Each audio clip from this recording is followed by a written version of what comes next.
Yes.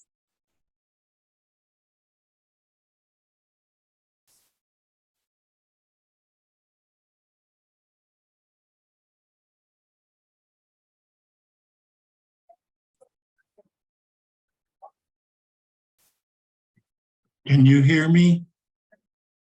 I can hear you. Great. Yeah, I hear you.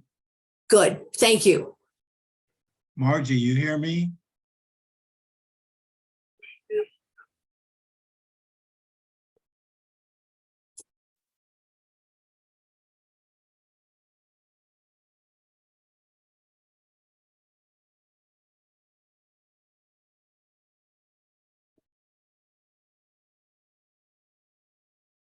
Hello, welcome. Hello. My name is Emily Underwood. I'm part of the community engagement team here at the Missouri History Museum. Thank you so much for joining us today for construction of the 1904 World's Fair and the restoration of Forest Park. This program is part of our lineup of Tuesday morning daytime programs. The next one in the series is coming up on Tuesday, July 25th. It will feature a panel discussing St. Louis's impact on the disability rights movement.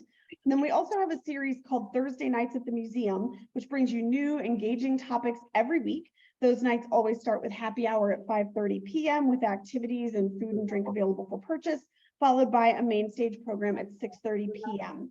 The next one coming up is this week. It's called Soccer, Everyone's Game, and it will feature panels of local folks who are working to make soccer accessible for all kids in the St. Louis region.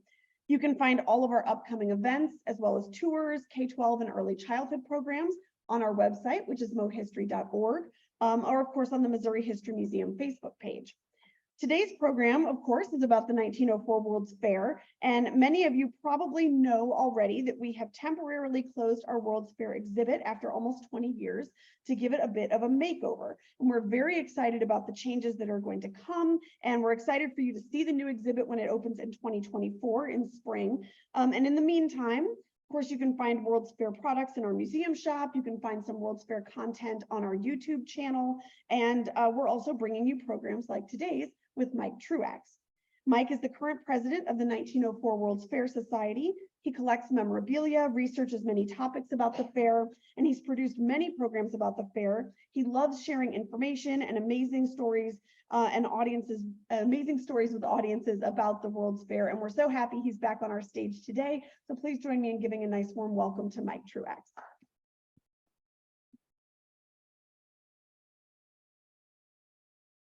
Thank you, Emily, and I really appreciate you and the History Museum allowing us to minimize when you're recording. Okay. There we go.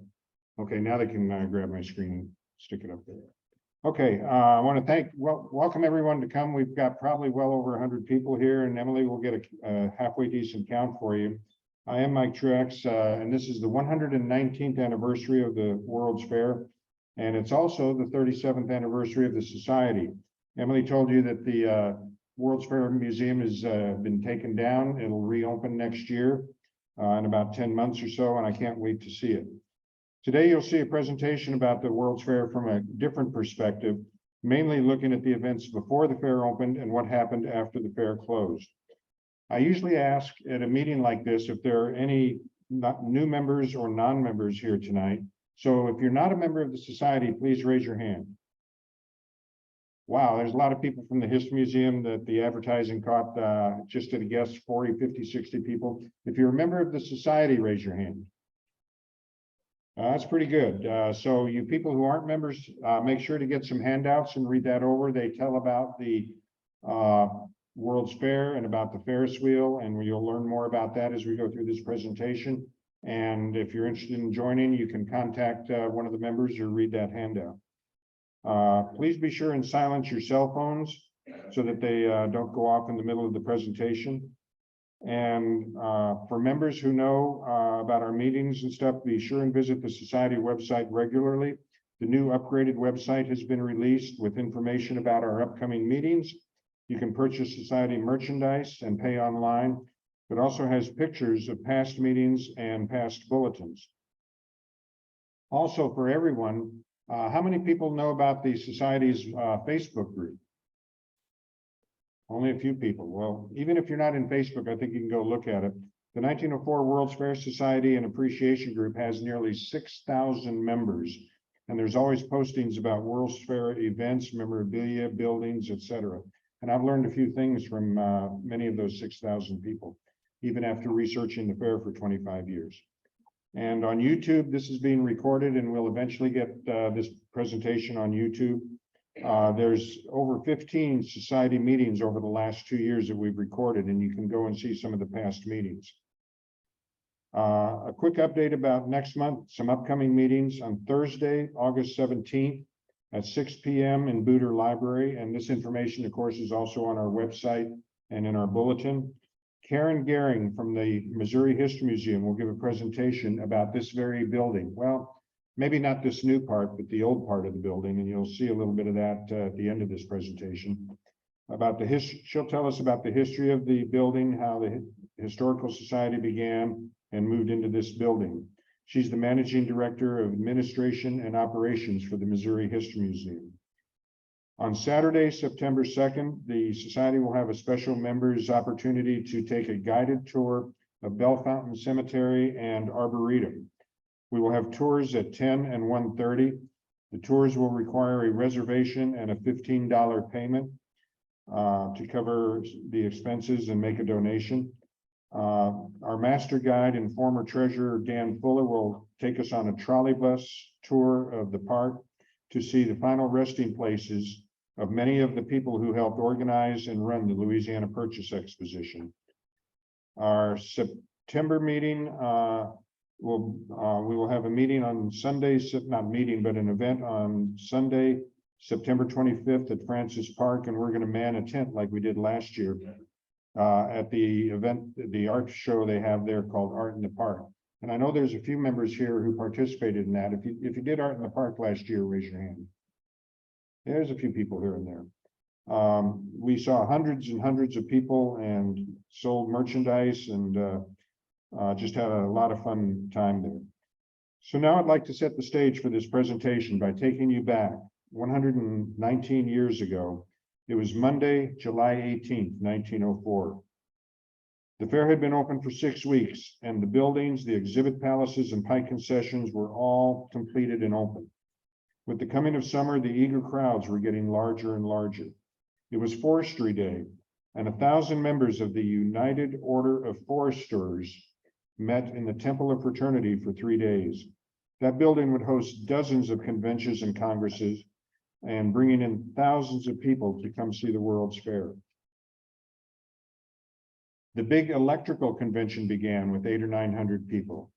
They highlighted the new marvels that were exhibited all over the fair, including wireless telegraphy, massive generators and dynamos, electric ovens, X-ray equipment, and a method to distribute electric power all over the fairgrounds with over 1 million light bulbs. 2 companies were exhibiting biographs. Anybody know what a biograph is? A biograph is an early motion picture, and you could go into a theater and see moving pictures in front of you, and that amazed the audiences. The New Hampshire building opened. It was a replica of the birthplace of Daniel Webster. It was a plain 2-story building and displayed many artifacts from that famous statesman. Newspapers reported that several new Olympic competitions would be held starting next month. The first ever Olympic croquet tournament would be held at the Olympic Stadium in August. Also, Olympic cricket championships would be held in September. Entries were already being received, and an Olympic archery competition would be held in September. And I bet you there's at least 1 or 2 society members who know that was the only Olympic sport that was open to women, archery. And as the temperature soared to 90 degrees and higher, the Exposition Management Company banned city ice wagons from coming onto the fairgrounds. The exposition wanted to make money, and they in fact did make a profit, as you'll see. But though several states had already prepaid for ice from outside companies, they said that the exposition company would sell ice to them and other concessions, but they would charge a fee about 25% higher than the normal fee. Yes, they did make money. So now it's time for our presentation. For those who are on Zoom, hope we have, some people on Zoom. If you have any questions for me, please enter them into the Zoom comments portal. And Doug is monitoring that and he'll get those to us later. So let's get on with the presentation after I introduce myself. I came to St. Louis in 1989, near the end of my active duty Air Force career. I soon found out about the World's Fair, and I also found out about the same time that my great-grandmother had attended it, and I have a little piece of Ruby Flash, a toothpick holder, with my great-grandmother's name on it. I joined the society, and I got so interested that I began to research the greatest World's Fair, and that effort continues today. As Emily said, I enjoy researching the amazing facts and spreading the word about the fair. So here's my product of my most recent research. As the 20th century began, America was undergoing a major and rapid transformation. The largely rural America was becoming an industrialized society with large cities and manufacturing centers. With these changes came an increase in the time that Americans had for entertainment. In the late 1800s, the large eastern cities had movies, museums, and big entertainment parks like Coney Island. But in the rest of America, entertainment also often traveled to the audience. Circuses, large and small, traveled the country by train, setting up in fields near towns for a few days of performances. Buffalo Bill and Frederick T. Cummins put on Wild West shows across America, and they even went to Europe to celebrate and remember the vanishing frontier of America's West. But another type of entertainment also captured America's attention. The Victorian-era World's Fairs displayed the products, culture, and art from countries around the world, and even put foreign people on exhibit. This picture is the cover of a dedication program from 1903, which was attended by President Roosevelt and former President Grover Cleveland. So, how many World's Fairs did they have? This is a partial list of some of the bigger World's Fairs from 1851 up to 1915. They took place mainly in Europe and America. They all had large and fanciful buildings. They marketed new farming products, delivered modern inventions, displayed modern inventions, and they sold manufacturers' goods to the world. They provided a vast array of entertainment to millions of fair visitors. And you can see that the US's first big one was the 1876 Centennial. Chicago got on board with the 1893 Columbian Exposition. And of course, St. Louis, 11 years later, wanted to outdo that, and they put on the Louisiana Purchase Exposition. And there were other ones held out in the West Coast and Norfolk that celebrated the Jamestown settlement. A lot of World's Fairs took place in that era, but none were as big in acreage or what was displayed as St. Louis. The president of the 1904 World's Fair was David R. Francis, the former mayor of St. Louis, governor of Missouri, and secretary of the Interior. He worked tirelessly for many years to bring a World's Fair to St. Louis. In fact, he started before he became governor, trying to get the 1893 Chicago World's Fair, the Columbian, but that was awarded to Chicago. And the only award process was getting some federal money to kind of get you going. And we'll talk about that in a little bit. So they missed out on the 1893 fair. As Secretary of the Interior, he established a lot of connections in Washington. And starting in 1898, 1899, he began planning for the 1903 World's Fair. Yes, sir. Oh, I'm not sharing my screen. Thank you very much.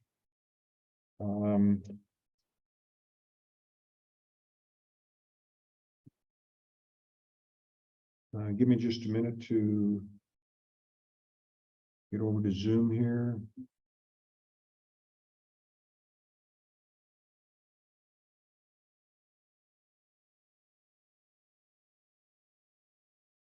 Okay, that's not it.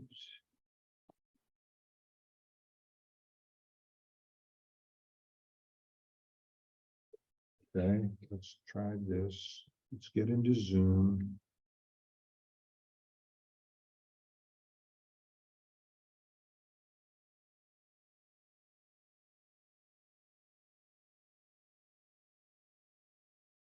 PowerPoint. There we go. Okay. So let me now get back to PowerPoint and full screen. Hopefully that works for the people that are online to see the presentation. And view. Okay, I can work it this way, I guess, just as well. Okay, David Roland Francis managed to obtain funding, and a statue of him is actually been put up in Forest Park, Francis Park. Thank you.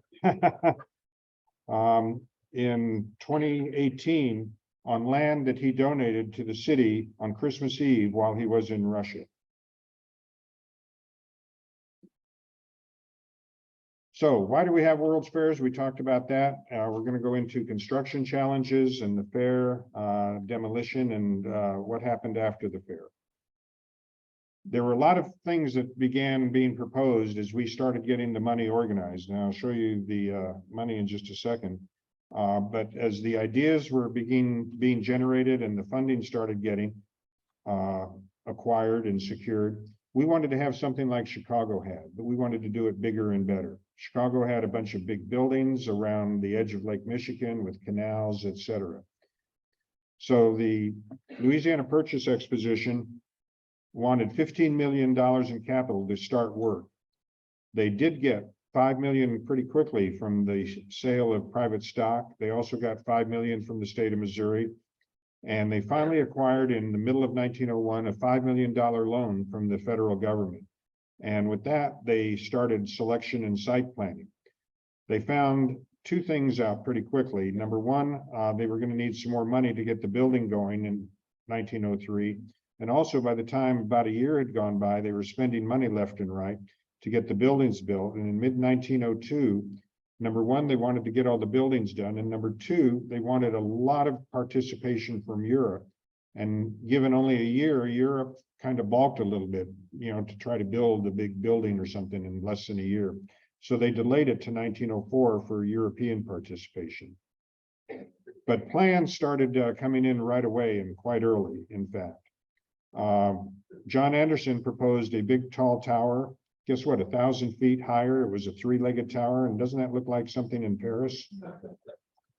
He suggested putting that right in the middle of kind of a triangle-shaped World's Fair that would have a three-pronged lake sticking out from it, and a train, a railway system that would go around the fair. And you can kind of see the dotted line and black line going around, and it would go through the buildings. So St. Louis had their money, and they started looking at locations to have it. And there's some of the locations that they considered. There was really only one choice, but St. Louis in 1904, you can see, was concentrated pretty much to the east of Forest Park and north and south of the river. And though they looked at Creve Coeur Lake, that was too far out for transportation, but it was a great place to hold the rowing events. O'Fallon Park down here at the bottom of this was a possibility. It was a large park. And if you acquired some land, you could get to the river because they wanted to have some river frontage. Down here at the bottom of this is where Fairground Park is, and they wanted to get land to go all the way down to the river. That was one possibility. There was some unused land northwest out along what is today I-70 between Kings Highway and Goodfellow. And it was just not near the river and not well considered. Down in Carondelet, which had been acquired by the city in the late 1800s, annexed by the city, there was a large park down there, and it had a bluff going up to the river. And you could also go on lower land near the bluff to get down to the riverfront. And that was a proposal that did get evaluated, but not as much. There was also a bunch of land that David R. Francis owned in southwest St. Louis City between Kings Highway going out towards Chippewa and the edge of the city. And as I said, he did donate Francis Park to the city, but that wasn't enough acreage, and access to it was not as good. So an organization called the Forest Park World's Fair Free Site Association Early Layout Your slides aren't showing on the display. It's showing here, but it's showing here. The screen share is not working. Well, if we're getting a good recording, why don't you tell the people, hopefully there's not too many of them, to listen and see what they can see. Let's see, let me stop the share. I'll try one other thing here. Now it looks like we got 9 or 10 people. Share screen.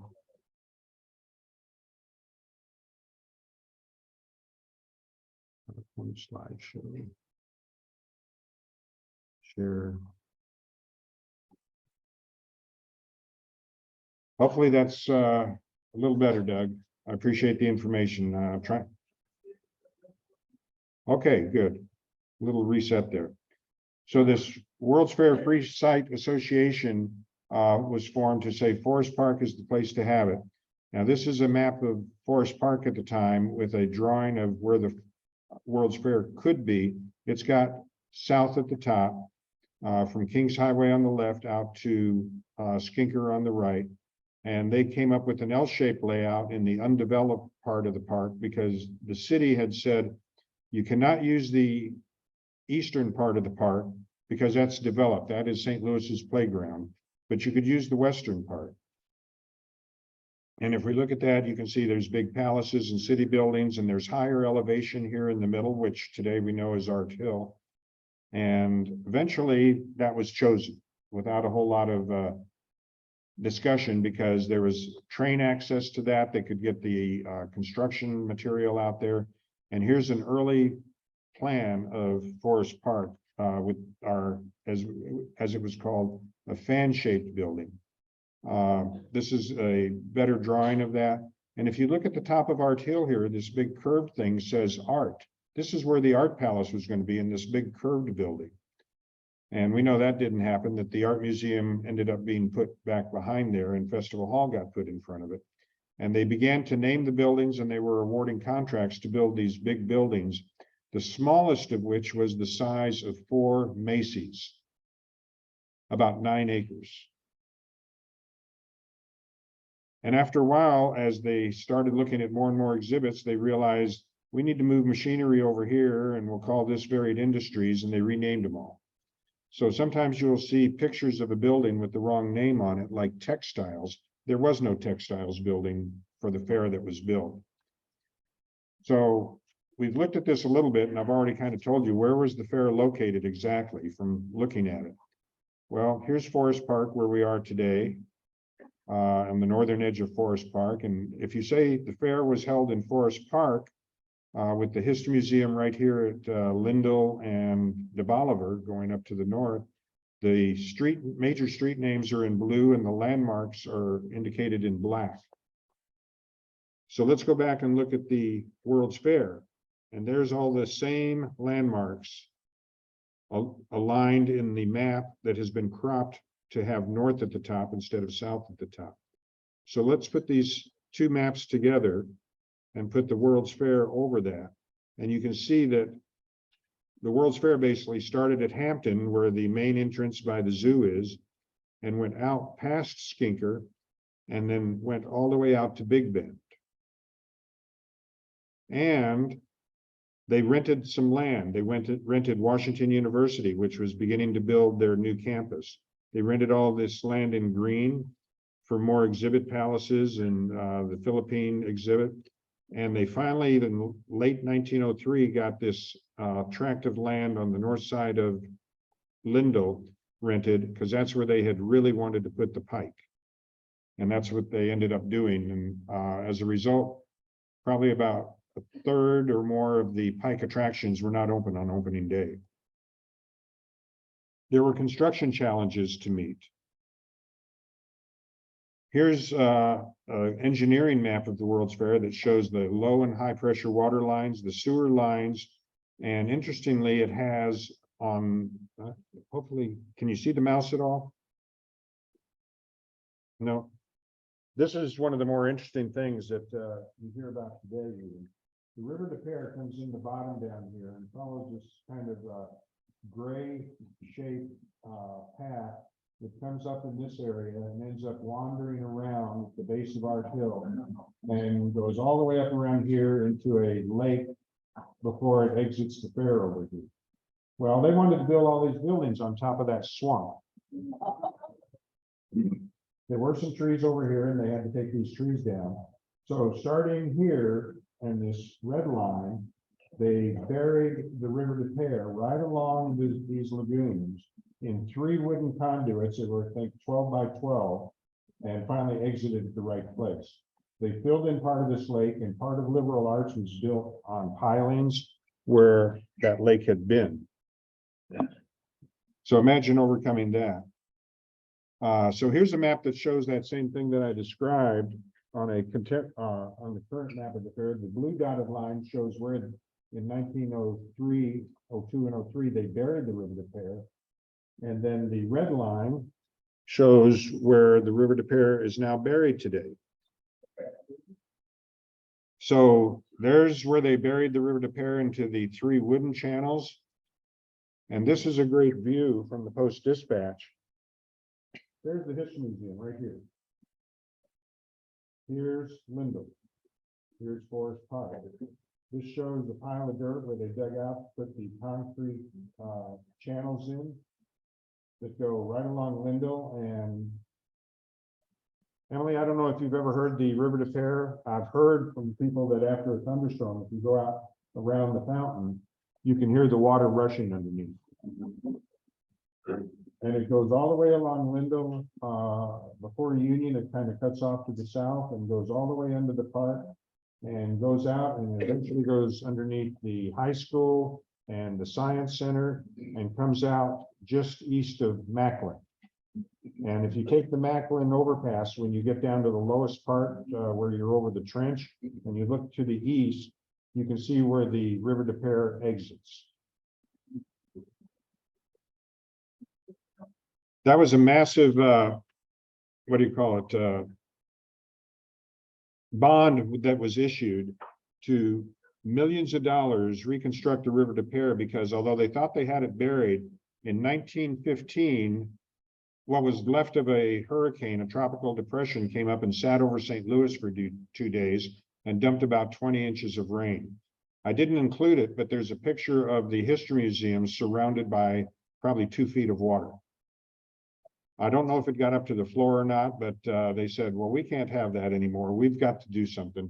This is what they did to solve the River de Pere. And they also included the part where further down, where along 44, where it merges with Deer Creek, and they made that big trench to straighten out the River de Pere all the way to the Mississippi, and it got its nickname, the River Depute. They also put it in the tunnels that go all the way up into University City. And there was an article in the newspaper just a couple days ago about how those tunnels have become partially clogged with debris and rocks and trees and stuff like that.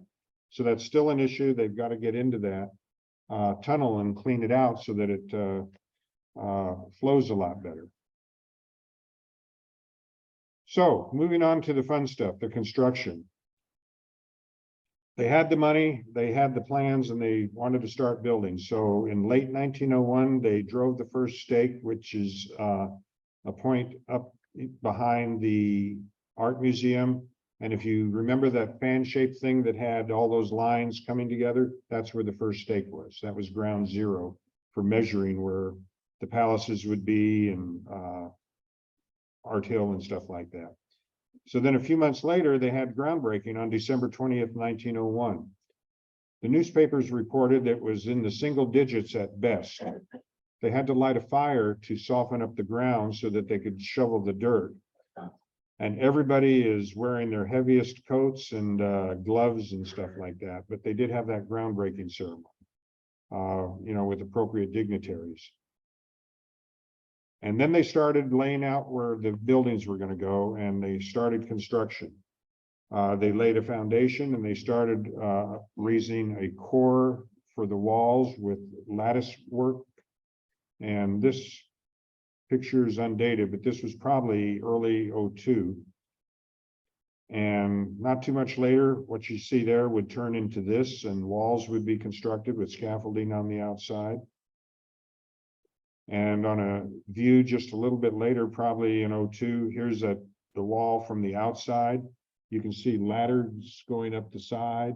And I think that thing on the left was basically a movable construction piece that they could shift left and right to get people where they needed to go so that they could put the staff on the outside of the building. The fair was open on Sundays, and for 25 cents, you could go see what was going on. And this little boy's family probably took him and they brought him a snack. And he's not too impressed with what's behind him. He's got some Cracker Jacks or something like that. So here's a picture of several palaces under construction. And anybody got any guesses as to what this big, wide highway is?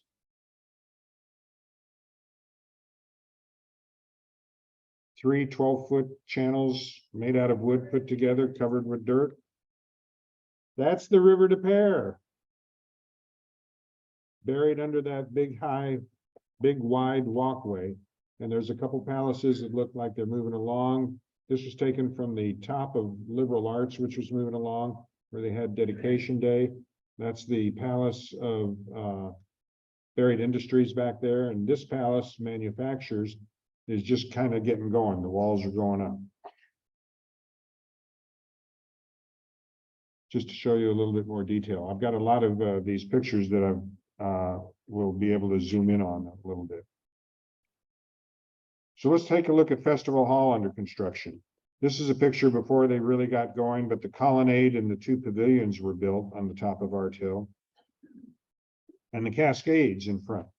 Something I learned about 2 years ago, these Cascades and all the bases for the statues and all the pools that the water would flow down in were not at ground level.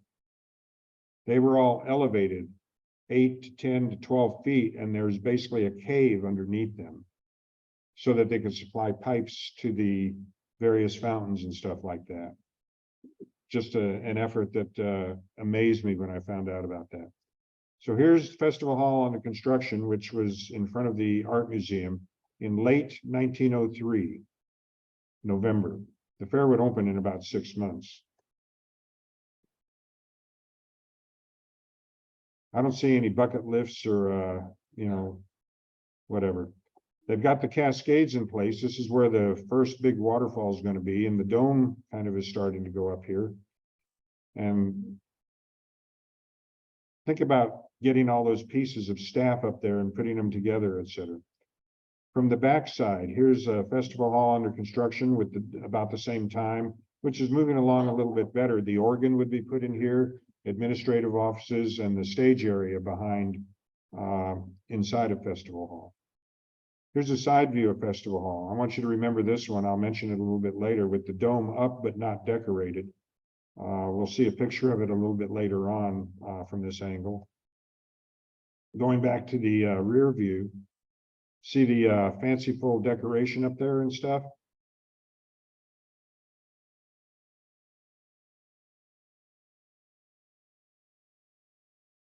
Look at all these staff sculptures that are put around here. They haven't even put the statue on top yet. Can anybody see a couple of workers having their lunch break?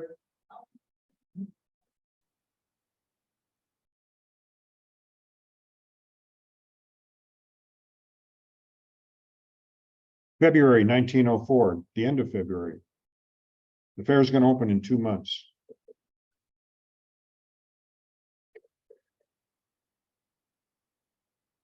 But they made it, and there's Festival Hall with the statue on top and the Cascades in front and water rushing down.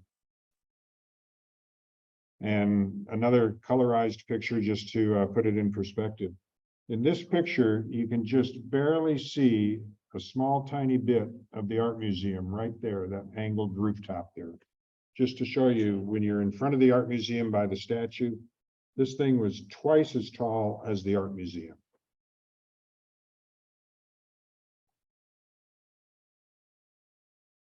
And the Cascades had to be just totally impressive.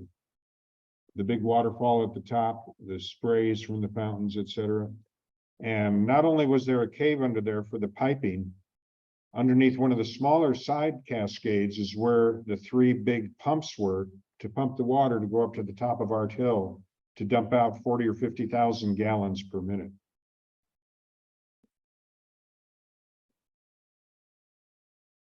We'll look at one of the big buildings that was constructed, the U.S. government building, which was a little bit different from the others. Instead of a wooden framework to start with, the U.S. government started with a steel beamed arch construction that took a while to put up, but the government, U.S. government, federal government paid for that. It housed a lot of government exhibits and Smithsonian exhibits. Think of all that wood. Oh, look, they're starting to get the staff on the columns. And there's what it looked like when it was finished. So let's take just a few minutes and look at some views of the fair. Starting back in late '03 and early '04, different people started doing illustrations and drawings of the fair. This is one by Ferris, who drew a lot of similar type drawings of European cities, Paris, London, etc. And he had most of the palaces in the right place. He had the pike in the right place and most of the pike exhibits and stuff. This was a late 1903 drawing that was colored and used as a publicity piece, and it was sent out to cities all over the country and even in Europe, I think. The History Museum made a poster of these, I think in the 80s for the 1986 exhibit, and they sold those up through about 2000 or so. So you find a lot of these in St. Louis today. It's a very impressive drawing, but this little structure at the right bottom entrance was not built. It doesn't show the pike, it doesn't show the Ferris wheel, and a few other things, because this was done before all those decisions got made. Here's an aerial view of Forest Park today. You can see the Grand Basin and the Art Museum on top of Art Hill. There's the Grand Basin. There's the Art Museum. Here's the History Museum right here. Here's Lindell. Here's Skinker looking to the southwest. Because back in 1904 or back in 1950, St. Louis commissioned Norbury Wayman to build make a drawing of the fair, and he used the map and a lot of photographs to draw a aerial view layout of the fair. So there's Art Hill and Festival Hall, the Grand Basin. Of course, the History Museum is down here at the main entrance, and your 8 big palaces right here going up Government Hill, the Missouri building on top of the hill, all the foreign buildings out there to the upper left. And as we slide out to the right, you can see the Ferris wheel and Skinker going up and down and all the way out to Washington University and the gymnasiums out here at the end. Palace of Agriculture was over 20 acres. That's one of my favorite words to hear is wow. So some amazing views of the fair. Here's a panorama, and unfortunately, I'm not going to switch to different applications with being able to share it and stuff like that. But this is a panorama made from the wireless telegraph tower, almost 300 feet tall. About 5 different pictures were put together in Photoshop. And there's a picture looking down at the Palace of Liberal Arts, and then over to the right, manufacturers. Up here, you can see Festival Hall, and I'm going to try going backwards.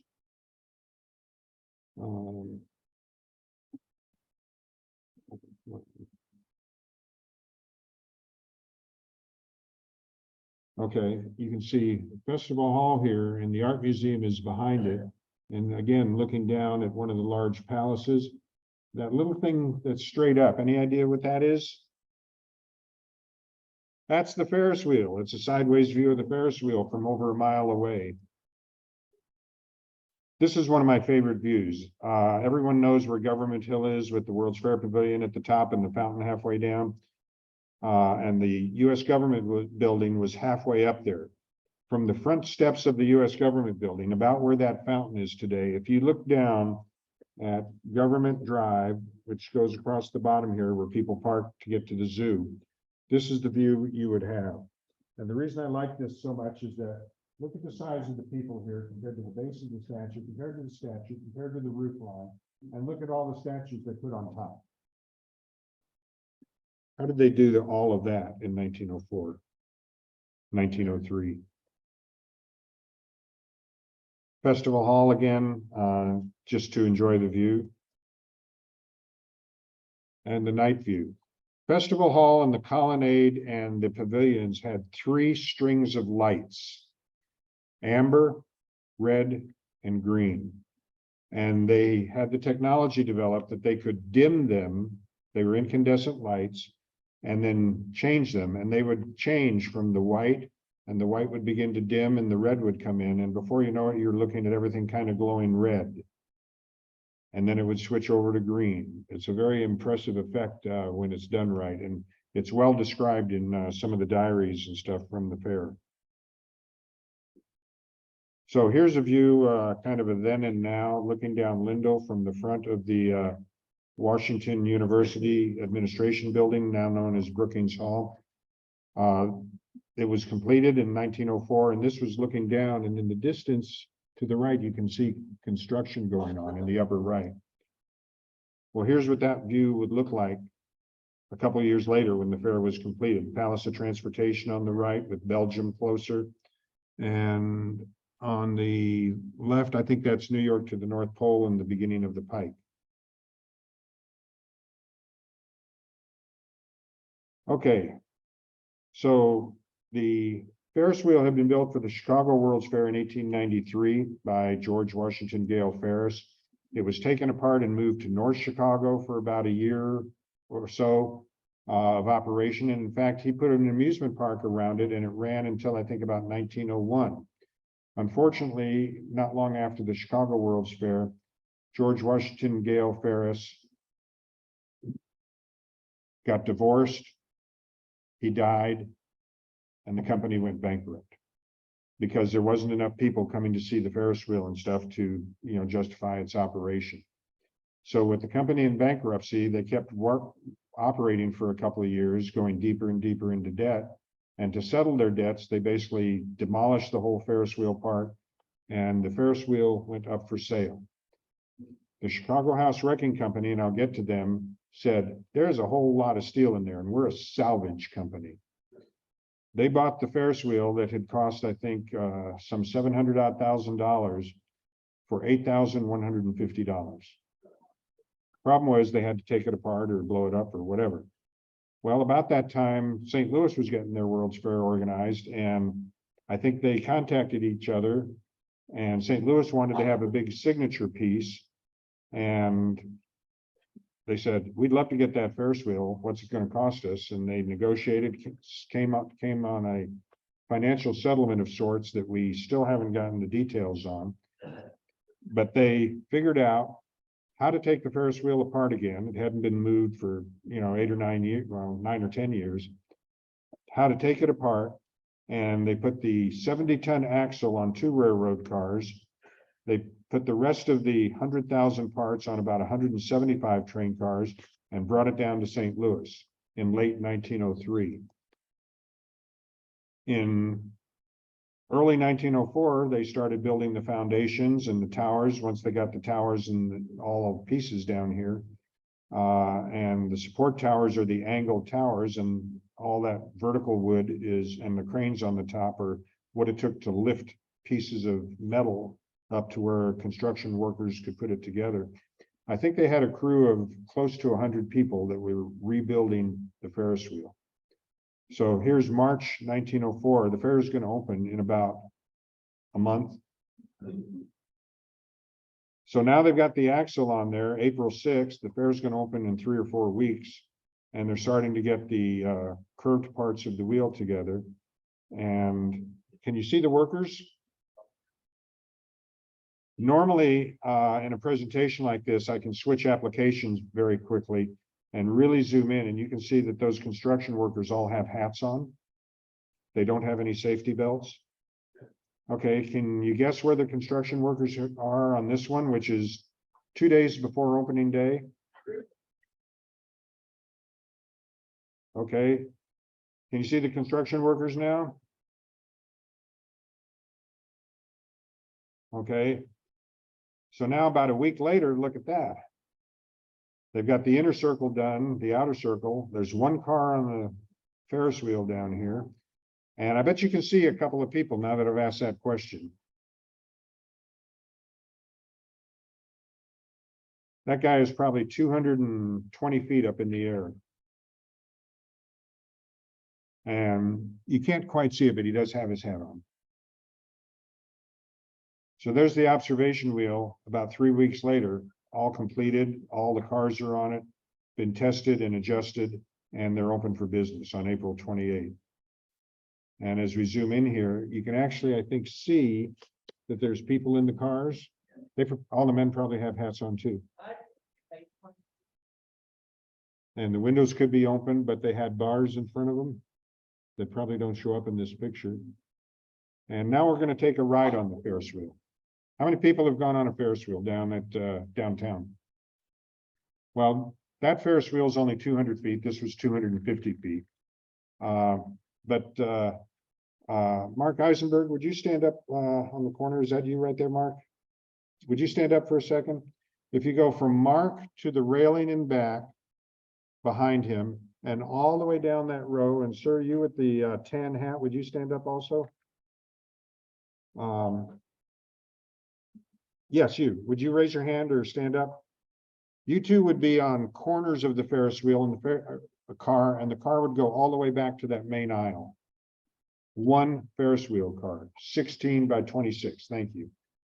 I always enjoy asking some people to, show how big the Ferris wheel car is. Could carry 60 people, but I don't think they ever put more than about 30 people in the car at a time, even on opening day. But look at that big axle, 45 feet long, 32 inches in diameter. Here we are going up a little bit higher. Look at all those rods and cables, part of the 100,000 pieces they had to get together the right way. So now we're up near the top and we're looking south on Skinker. You can see the Palace of Agriculture, the intramural railway. Looking up towards Washington University, you can easily see Brookings Hall, the administration building, some of the foreign buildings. Up here in the distance, there's U-City City Hall. Looking a little bit further to the right, you could see the Pike and the Palace of Transportation, New York to the North Pole. And right along here is where that famous picture of the family eating the ice cream cone was taken. Now looking over towards the main picture, you can see Festival Hall, the Art Museum, Jerusalem, the Mosque of Omar, the Japan's village there. I'm sorry, China's exhibit. And I'm not going to go into the fair too much because, I'm about on time here. Good. I also wanted to talk about demolition. So the Chicago House Wrecking Company had salvaged several other World's Fairs. They knew how to take buildings apart. They had been out here since the beginning of the construction of the St. Louis World's Fair because they wanted to win this contract. They knew that there would be a lot to salvage. They had supplied and operated the Ferris wheel.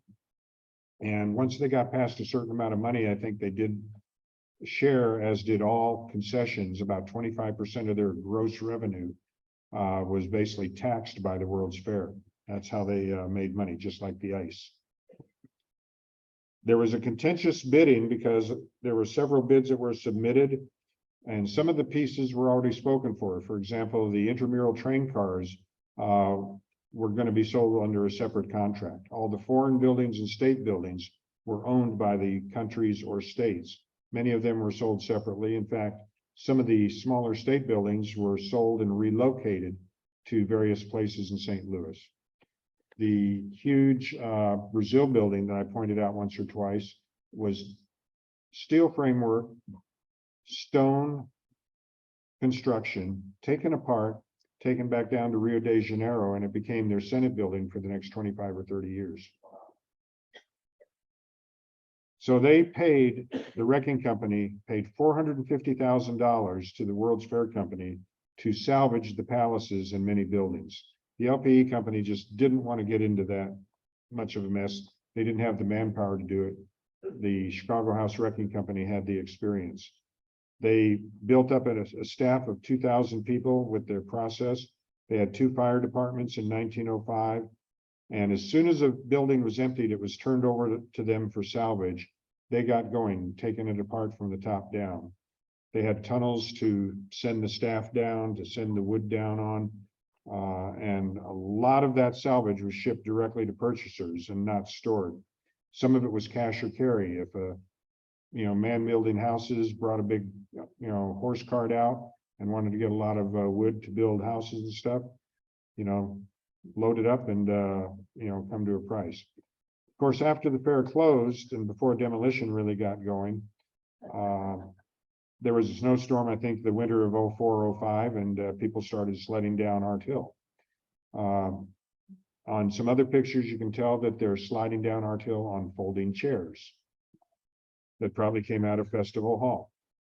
Wooden folding chairs, that is. So there's a picture of Art Hill.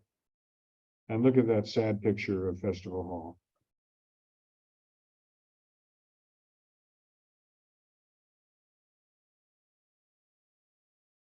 I told you to remember that picture from before when, the side view, there's a side view, and look there in the distance, there's a Ferris wheel on the left.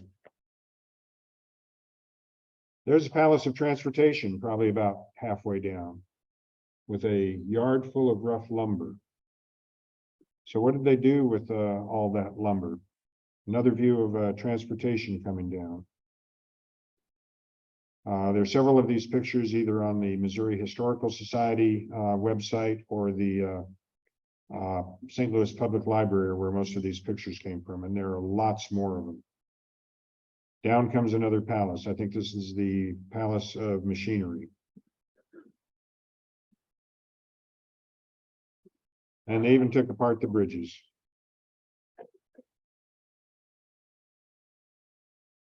And the Pike. Well, the Pike owners owned their own building and they were responsible to take them down, but there was another World's Fair over in Portland in 1905, the Lewis and Clark Exposition. Some of them just walked away from it.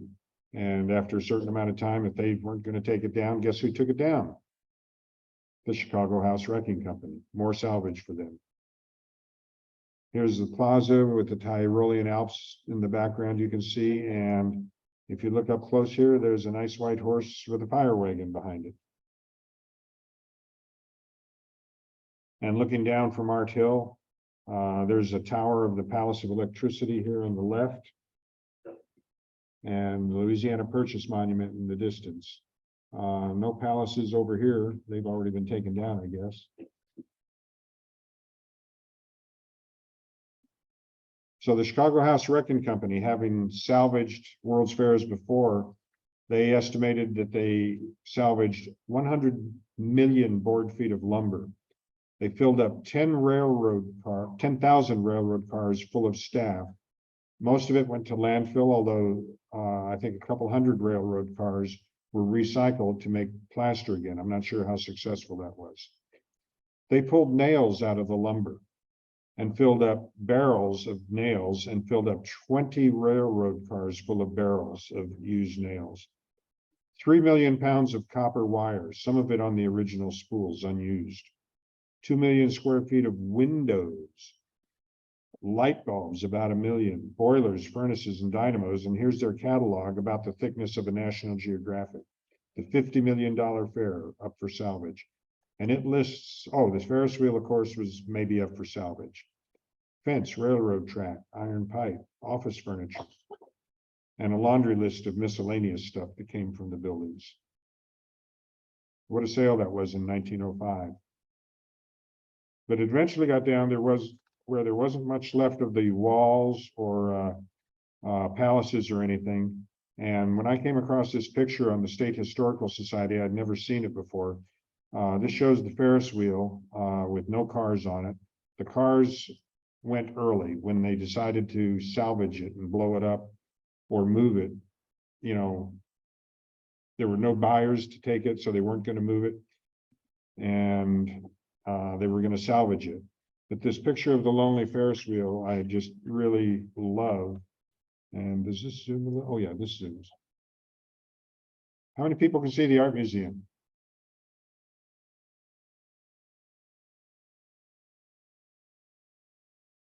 Way over here on top of Art Hill, and you can see that that's the hill. This is along Skinker. This is the end of only one wall and a tower of the Palace of Machinery. There may be a car on it down here, and that's the life-saving building at the edge of Life-Saving Lake, looking to the southeast. So the disposition of the Ferris wheel, I think this photo was taken from the top of the hill where the Palace of Forestry, Fish and Game was. And without all the buildings, you can see the topography and the hills of the fairgrounds. And the nearly restored Forest Park, they removed all the rubble and stuff. They planted grass, replanted some trees, etc. And park restoration was nearly complete. And I'll take a minute or two to talk about some of the restoration agreements. They left most of the piping and the fire hydrants in. Some of the lagoons were left. The city said, they offered to build the city a picnic pavilion up on top of Government Hill. And so where the Missouri building was, they built the World's Fair Pavilion, and that's where it got its name. And the city and the original contract said, you have to take everything down and get rid of it and restore the park in 6 months. Really? It took 2.5 years to build. It took a good 1.5 to 2 to, take it all down and salvage it, but they did a pretty darn good job. So they still had that Ferris wheel sitting there, and they considered, can we leave it there? Build a new amusement park? Because there were a lot of amusement parks in St. Louis. Local people out here in Washington University building said, nope, we don't want an amusement park out this way. The proclamation from St. Louis and the contract with the LPE said, you got to restore it. And in fact, the Ferris wheel was on the Forest Park side of Skinker, so it had to be removed. They tried to sell it and couldn't, so demolishing it and selling it for scrap was the only thing. The axle was considered to be worth about $1,300 in 1906 for salvage, which is over $30,000 today. So if you blew up a house that had a big steel I-beam made out of let's say silver, would you bury that silver just because it was really heavy to move? Probably not. There's what happened on May 11th, 1906 to the Ferris wheel. They blew up the supports and the Ferris wheel basically collapsed upon itself. And where's the axle? Well, beginning not long after the fair, I guess in the 30s, people started looking for it for a metal drive for World War II. And they said, well, they couldn't have moved it. It's too heavy to move it, right? They didn't have any way to move it. Well, it had been moved 3 times before, once by the Chicago Wrecking Company when they brought it down from Chicago to St. Louis. The train tracks were still in place in 1906. How do you think they got rid of all the rest of the rubble? And after demolition, the removal of the axle wasn't news. It didn't make the newspapers or anything. It was just more salvage material. And Steve Schmitz has researched the Ferris wheel for probably as long as I've researched the fair. Steve's over here. If you got any Ferris wheel questions, Steve, raise your hand real quick. He's the man to go to. He knows twice as much as I do about it. There are several reasons why the documentation from the Chicago House Wrecking Company, letters and reports and stuff, say it was taken back to Chicago and eventually cut up for scrap just before World War I. So all those hunts and searches, at least we are convinced 98, 99% that it's not here, folks. Some legacies of the fair.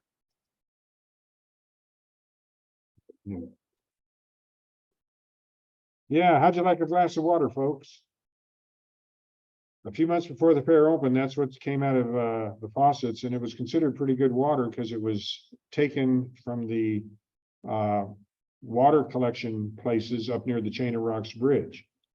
It was healthy, it was clean and stuff, but it sure didn't look good, and I'm not sure how it tasted.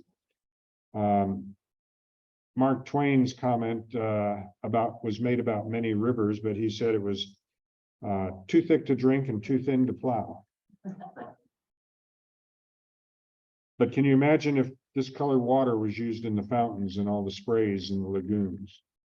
So the mayor, Rollo Wells of St. Louis, and the LPE guy had to find a better way to filter it. And John Wixford eventually came up with that. And World's Fair Society people have read an article in the bulletin, about a year ago? That was written maybe a year and a half ago about John Wixford. He came up with the solution of using chemicals to force the dirt to settle. And it worked pretty well and is still in use today. Of course, another legacy. How many people in here have a souvenir from the World's Fair? Yeah, that's what I thought. Handed down from your family or picked up at an antique shop or an estate sale or something. There's thousands, millions of pieces of souvenirs out there, and I've got my fair share, I think. The birdcage is still around. It was built by the Smithsonian for the World's Fair. I think it cost them $40,000 or $50,000 to make. And in the contract that they signed with the city had the right of first refusal to purchase it. And so the city purchased it before the Smithsonian could take it apart and put it back. And it's still on the same foundation. But here's a neat picture. Back during the World's Fair, it had a dividing wall in it, and it had a tunnel that's kind of out of view here to the right. The dividing wall is over here on the right, and the tunnel that people would walk through is over here. And you'd walk through a tunnel and look out either side of the tunnel to see the big birds or the small birds. The Grand Basin is a nice legacy of the fair. Here's a then and now picture taken looking down at 1904, down one of the Cascades, and taken today after the restoration, looking at the balustrades and stairs and the bridge over there on the far right. The bridge is very similar to the 1904 bridges, and the height of the trees is probably pretty comparable to the height of the building.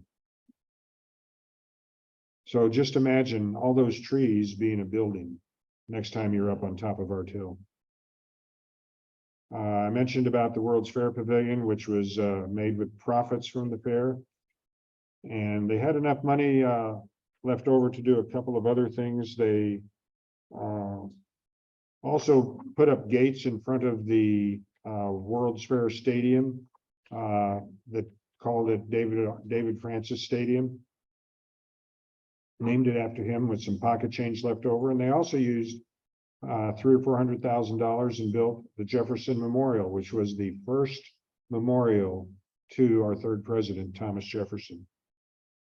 And of course, it's been remodeled a few times. And next month, we're going to learn about its remodeling, expansion, et cetera. And that's what this newer part of the building looks like. And of course, the biggest thing around here is the Palace of Art. So this is what the Palace of Art looked like in 1904. And I like to wax poetic on these last few slides about 1904. And all of a sudden, let's go about 110 years later. So did you catch all the differences? That the chimneys are gone, that the statue here was gone, the eagles on the corner. These statues are still there over the entryway with the columns. Let's go back about 110 years and take one more look. Next time you're up there driving along and just think that was built for the World's Fair. Built to be permanent, and it's in, I think, pretty good shape. One other thing that kind of is a legacy of the fair, standing proudly in front of it, is the statue of St. Louis. Built out of bronze. This one is built out of bronze on a marble base. How many people think this statue was at the World's Fair? Ah, good, good. The original statue was made out of staff, as were all 1,100 other statues. So there's a picture of the statue of Louis IX called the Apotheosis of St. Louis at the World's Fair, and it had a subgroup which was not replicated later on. City residents liked it so much, they wanted to make it permanent. And so the LPE company asked the sculptor to make it permanent. And I forget the exact numbers, but he wanted about this much money to do that. And they said, no, we're not going to pay you that much. We'll get someone else to make it for this much money. And I forgot the names off the top of my head, but you can easily look them up on Wikipedia even. So he made this statue, and Niehaus sued, and I think he won like a couple $1,000, and he got his name on the front of the statue too, as the original sculptor of it. But I like to tell everyone, keep the memories of the fair alive, that it's just one of the most amazing times in the city's history. And imagine you're sitting around Festival Hall after it gets dark, about 8:30 or 9 o'clock on a nice summer night, and watching those lights change colors and the reflection in the Grand Basin.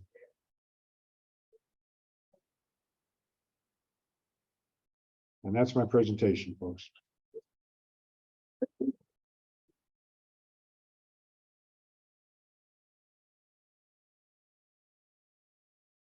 Thank you. I do want to tell you just a couple things. After this presentation, I'll be up by the gift shop, and they'll have a table out with something I wrote back in 2003 to commemorate the centennial. I also want to mention about Steve Schmitz that I did. There's a new book out about the Ferris Wheel. And if you want to know more about the Ferris Wheel or Chicago House Wrecking Company, this is a good book to go to. And there's a lot of other books and stuff for sale. One of those drawings that I told you about that Norberry Wayman made is for sale up in the History Museum. It's a wide panorama, and it was in the old exhibit. The original is 9 feet wide. The one we sell is 3 feet wide, and it fits in a Michael's frame. So are there any questions? Yes.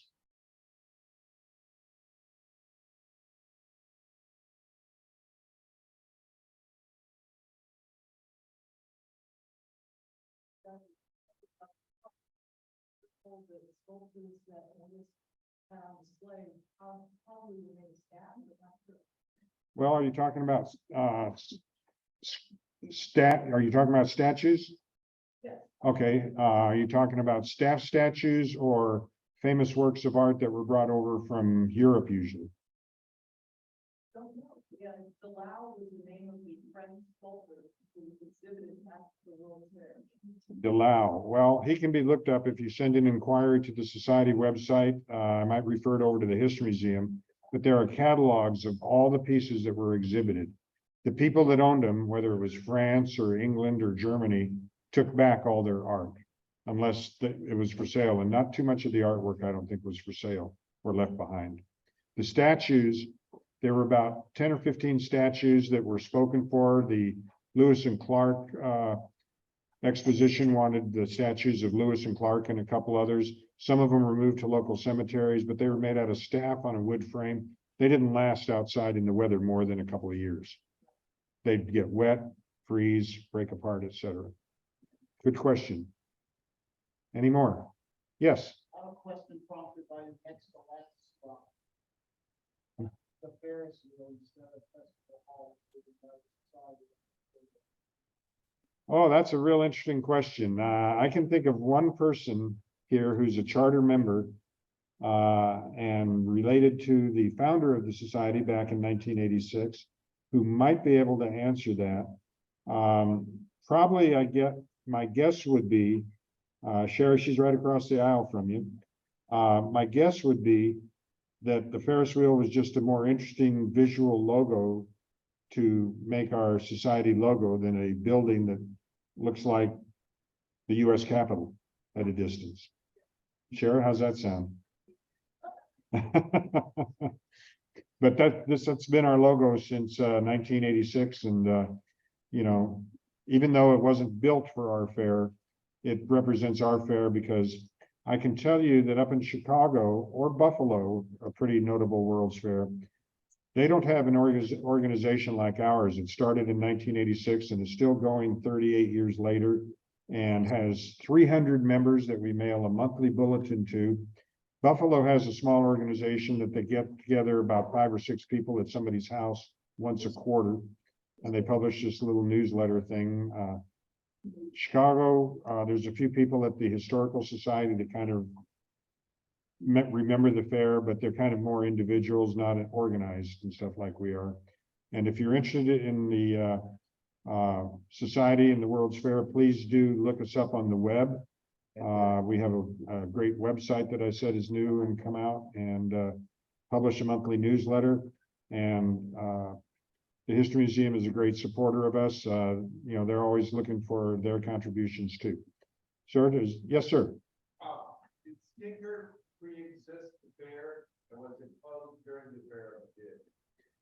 Skinker was basically a country farm road with maybe a couple of farmhouses on it before the fair. And it became part of the fair and was basically closed. It wasn't a highway or a thoroughfare back then, and it was, you know, inside the World's Fairgrounds. Place I can find the overlay map of the fairgrounds building instead of Forest Park. Yes. There's a couple great places. If you have Google Earth, there's an overlay of the map. There's another guy who has a couple thousand historical map websites that uses a georeference, and it'll put the World's Fair map in proper context on today's street map, and you can kind of fade it in and out. So if you contact me, and I will, you can contact me through the society webpage, which is at the bottom of all the handouts. It'll get to me, say, please pass this on to Mike.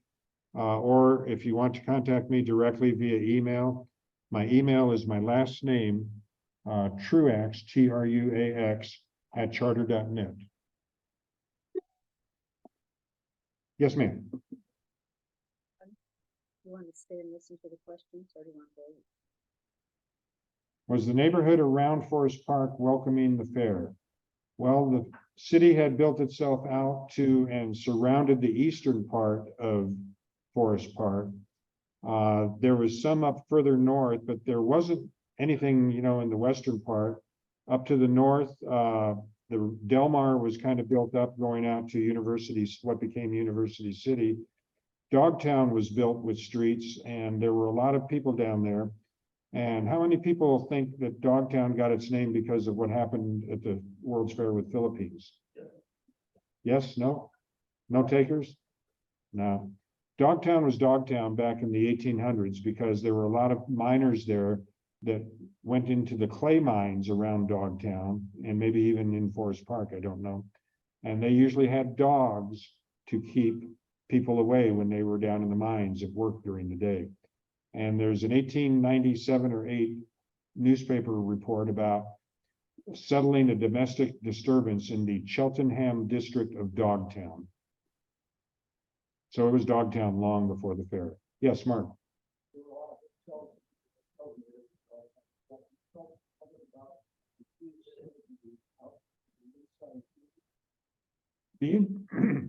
There were, with the World's Fair coming, there were a lot of hotels built to support what the expected throngs of people. There was one up on de Bolivar. There was a couple along the southern edge of the fairgrounds. But the World's Fair built the Inside Inn, which had 2,500 rooms, built cheaply with thin walls, you know, with just, you know, paper and burlap and stuff like that. But it had nice restaurants, a staff of like 800 people to service you, etc. And it stands on the, basically where the Animals Always is, right along Interstate 64. In fact, Interstate 64 goes right through where the Inside Inn was.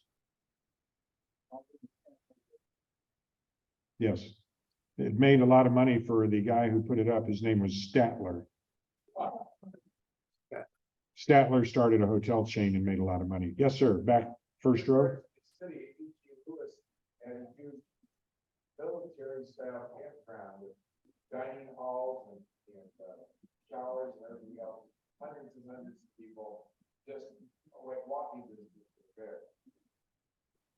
E.G. Lewis, yes, did build the U City Hall today as his women's magazine building for his magazine empire.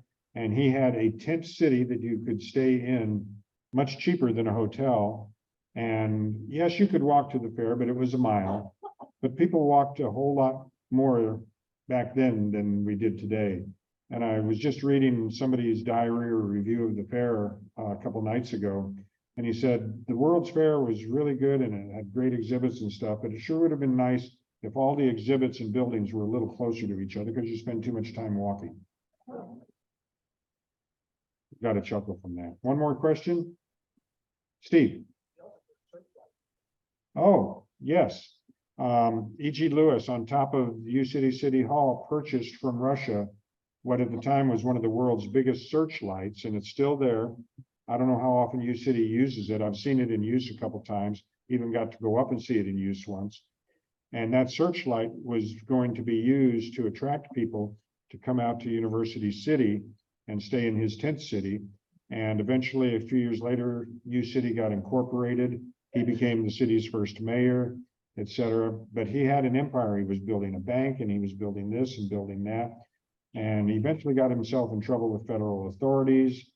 And I wouldn't say he's a con man, but he was at times, entrepreneur of doubtful reputation. He went out to California and did some other things out there too. Okay, yes, sir. I'll take one more question. Mark?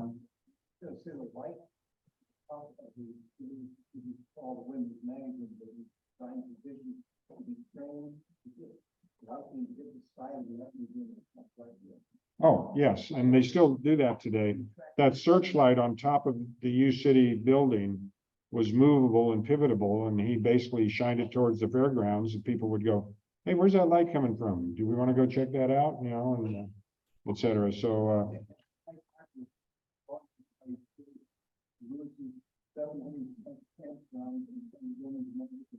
yeah. Okay, well, I'm gonna go after I get packed up here. Outside the gift shop, they've got a little display set up with the magazine, another book that I co-authored with a lot of pictures about the fair. I want to ask you to take a look at the handouts, learn more about the fair, check out the website, check out the Facebook group. And if you feel like coming to a meeting, check the website out. You can come to those meetings I was talking about. They're free. Thank you for coming. Great audience. We enjoyed it, Mike. Guess we didn't get that.